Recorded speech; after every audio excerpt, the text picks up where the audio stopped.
आदरणीय बाबू लालू प्रसाद यादव जी को मैं आभार व्यक्त करती हूं, जिन्होंने दाढ़ी बनाने वाले के बेटी को इस सदन में भेजने का काम किया। जिस बजट को सिर्फ और सिर्फ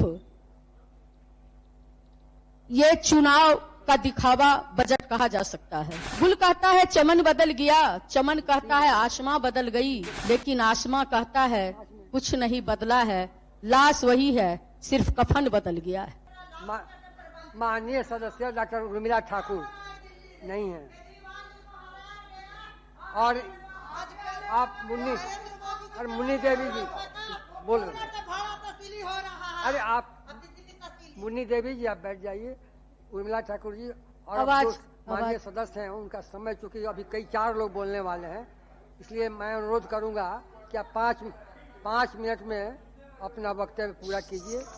सभापति महोदय, नेता प्रतिपक्ष विधान परिषद आदरणीय राबड़ी देवी जी, नेता प्रतिपक्ष विधानसभा आदरणीय तेजस्वी यादव जी और राष्ट्रीय जनता दल के राष्ट्रीय अध्यक्ष आदरणीय बाबू लालू प्रसाद यादव जी को मैं आभार व्यक्त करती हूं, जिन्होंने एक साधारण दाढ़ी बनाने वाले के बेटी को इस सदन में भेजने का काम किए। महोदय, आदरणीय मुख्य सचेतक विधान परिषद अब्दुल बारी सिद्दीकी जी और इस सदन में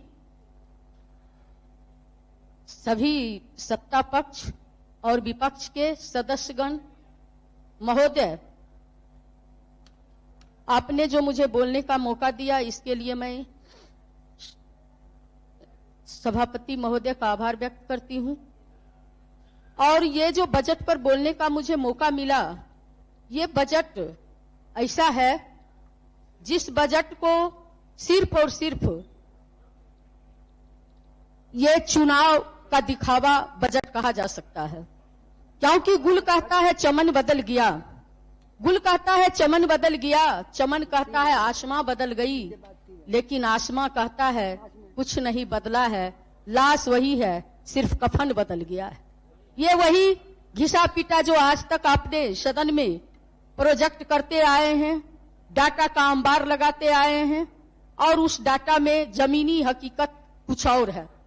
महोदय, नेशन हेल्थ सर्वे के रिपोर्ट के अनुसार आज भी 65% महिला इस बिहार में एनीमिया रोग से ग्रसित है। यहाँ बच्चे कुपोषण के शिकार हैं। महोदय, इस बजट में इस पर कुछ नहीं बोला गया है। राष्ट्रीय परिवार स्वास्थ्य सर्वे रिपोर्ट के अनुसार 63% महिला और 69% बच्चे आज भी कुपोषण के शिकार हैं। 42% जो बच्चे हैं वो बच्चे कुपोषण के शिकार होने के नाते उसकी हाइट नहीं है, वो ठिगना हो रहे हैं। पूरे देश में जितनी बेरोजगारी है महोदय, उस बेरोजगारी का 47.6 केवल बिहार में है। और अगर देखिएगा आंकड़ा, शहर तो शहर, देहाती क्षेत्र में जो ग्रामीण क्षेत्र है वहां 83% युवा ग्रामीण क्षेत्र में बेरोजगार है। इस बजट में उन पढ़े लिखे युवाओं के लिए जो बेरोजगार हैं, जिनको आप नौकरी नहीं दे पाए हैं, कम से कम आप बेरोजगारी भत्ता देते, जिसकी चर्चा इस बजट में महोदय नहीं किया गया है। महोदय, बजट में जनधन योजना की बात कही गई, जिसमें 31.94 लाख खातों में 2,02,130 करोड़ रुपया जमा है। अच्छी बात है, लेकिन महोदय, जिस उद्देश्य से जनधन योजना के तहत खाता खुलवाया गया, लोग टकटकी निगाह से देख रहे हैं कि विदेश से काला धन कब आएगा और 15-15 लाख उनके खातों पर जाएगा। इनकी चर्चा इस बजट में नहीं है, जो होनी चाहिए थी। महोदय, स्मार्ट मीटर की चर्चा खूब हुई, लेकिन बिहार जैसे गरीब राज्य के गरीबी रेखा से कम नीचे रहने वाले लोगों को, यानी कि एपीएल नहीं सही मगर बीपीएल वाले लोगों को कम से कम सरकार को 200 यूनिट बिजली फ्री की व्यवस्था करनी चाहिए थी, जो इस बजट के द्वारा नहीं किया गया। महोदय, बिहार में खाद्यान्न प्रसंस्करण नीति 2025 लाने की बात किए गए किसानों की आय में वृद्धि के लिए, लेकिन 20 साल में आज चुनाव को देखते हुए किसानों की आय की वृद्धि की इन्हें चिंता दिखाई दे रही है, लेकिन 20 साल में इन्हें किसानों के आय की वृद्धि की कोई चिंता नहीं हुई है।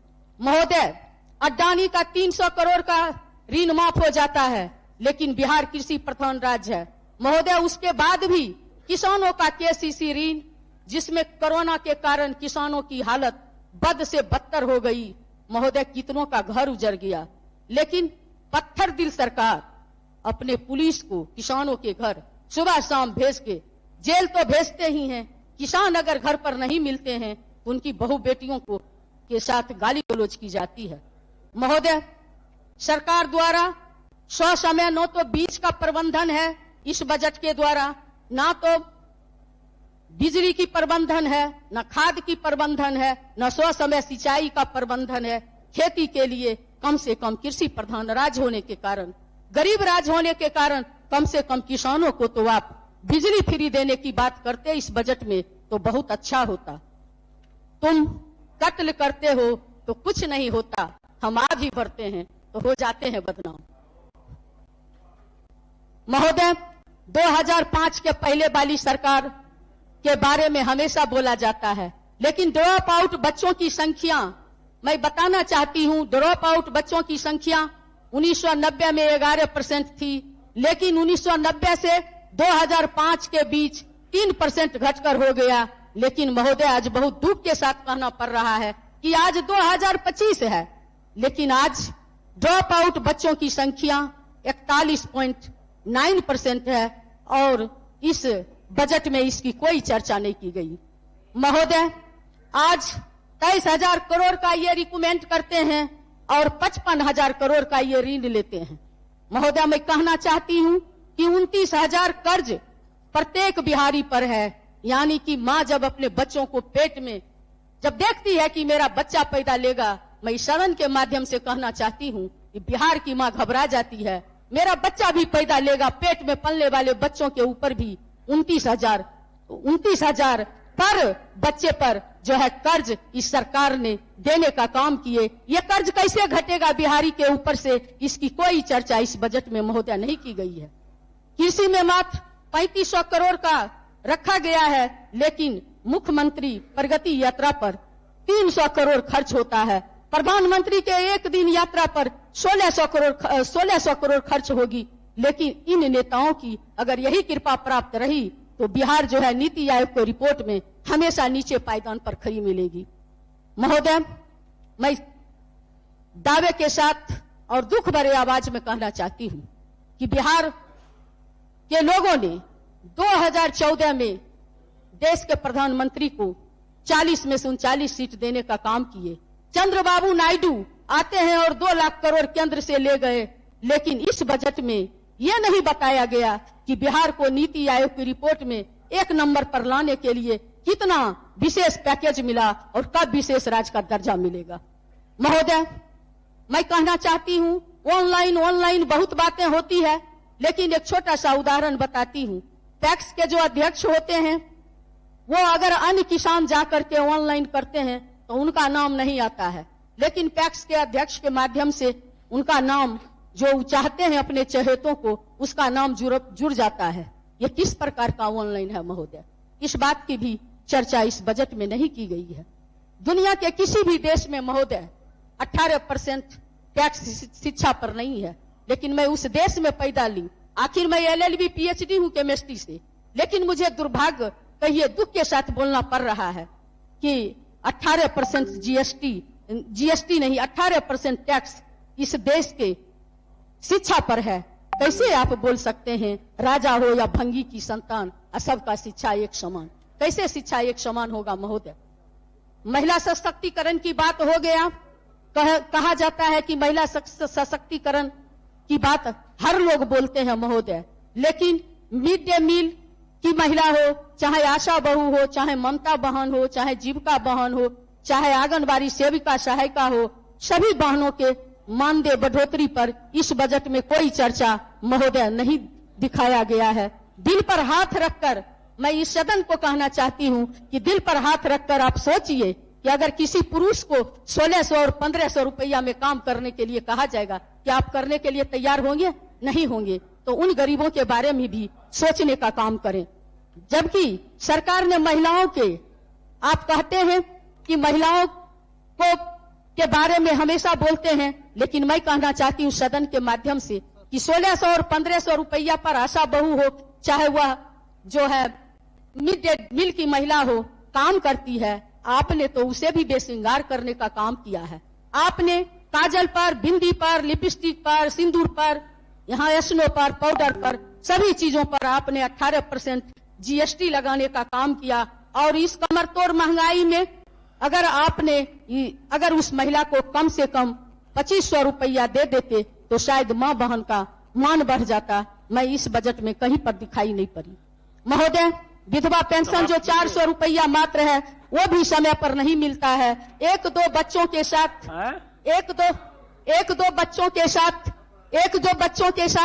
अगर उसके पति मर गए तो उस विधवा को जीना पड़ता है। या भारत पुरुष प्रधान देश है, जहां अगर पत्नी मर जाती है तो पति खुलेआम शादी कर लेते हैं, लेकिन अगर किसी पत्नी की अगर पति मर जाते हैं तो वो बच्चों को बारिश बन करके कमर तोड़ महंगाई में भी जीने पर मजबूर होती है। अगर आप उस विधवा के लिए भी अगर 400 के जगह 1500 रुपया कर दिए होते तो शायद बहुत अच्छा होता, लेकिन इस बजट में ऐसा कुछ नहीं किया गया, क्योंकि सरकार एक विधवा पर भी तरस खाने का काम जरूरी नहीं समझे।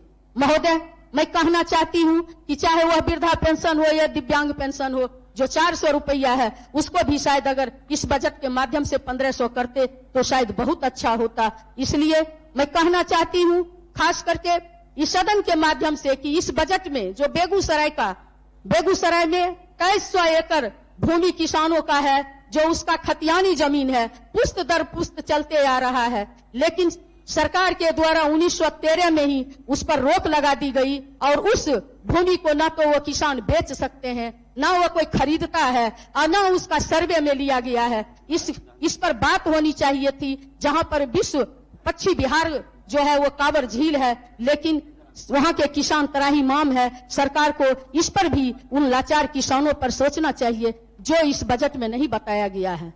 अंत में मैं कहना चाहती हूं गेस्ट प्रोफेसर के बारे में, जो आज गर्दनी बाग में धरना पर बैठे हुए हैं। महोदय, आपके यूजीसी के रिपोर्ट के अनुसार ही जो यूजीसी का नॉर्म्स और कंडीशन है, उसी के अनुसार आपने गेस्ट फैकल्टी की बहाली, गेस्ट प्रोफेसर की बहाली किए, लेकिन समाप्त किया नहीं महोदय, हो गया बस। सब लोग तो 20-20 मिनट बोले हैं सर, बस मैं खत्म करती हूँ।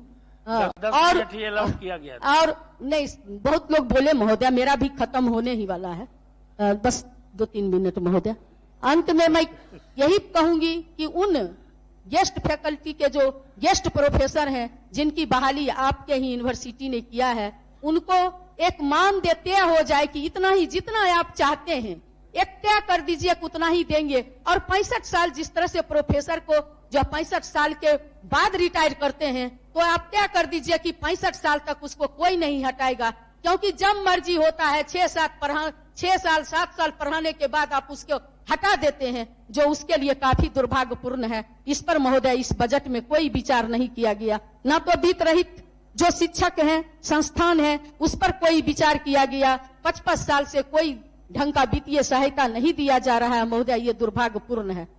18% आरक्षण की चर्चा हमेशा की जाती है। महोदय, जननायक, चूंकि मैं अति पिछड़ा समाज से आती हूँ, अति पिछड़ा की बेटी हूँ, मैं बताना चाहती हूँ सदन के माध्यम से, जो इस बजट में नहीं दिखाई पड़ा मुझे, कि 12% आरक्षण अति पिछड़ा को जननायक कर्पूरी ठाकुर ने दिए थे और 14% आरक्षण बाबू लालू प्रसाद ने दिए, 18% आरक्षण राबड़ी मैडम ने दिए। बिहार सरकार के द्वारा कई जातियों को अति पिछड़ा में शामिल किया गया, लेकिन आरक्षण का कोटा नहीं बढ़ाया गया।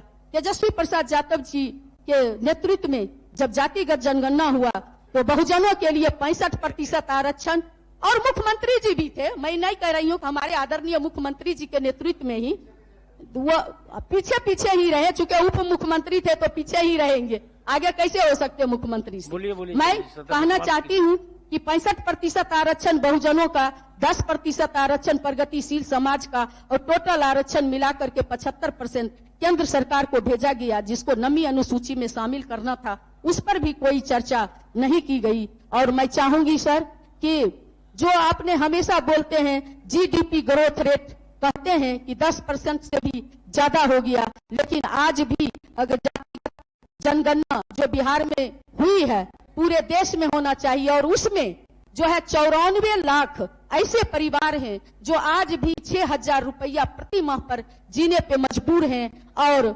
मैं कहना चाहती हूं महोदय कि ये जो आपका जो ब्लॉक में जो आय प्रमाण पत्र बनाते हैं वो 1 लाख से नीचे बनाने के लिए तैयार नहीं होते हैं, तो इस पर भी बजट में कोई चर्चा नहीं की गई है। क्यों? मैं कहना चाहती हूं एक चीज और महोदय कि आप लोग क्या पूछते हो कि 2000 पहले से क्या था बिहार का हाल? उस समय लगता है अंधों के शहर में लोग आईना बेचा करते थे। आप लोग, मैं एक गाना के द्वारा अपनी बात को खत्म करना चाहती हूँ कि आप लोग बड़ी चालाक हो, आप लोग बड़ी चालाक हो, वादा करके भूल जाते हो, रोज रोज बीजेपी वाले झूठ बोलोगे तो जनता रूठ जाएगी तो हाथ मलोगे। इसी के साथ सदन और महोदय को बहुत बहुत शुक्रिया अदा करती हूँ, आभार व्यक्त करती हूँ।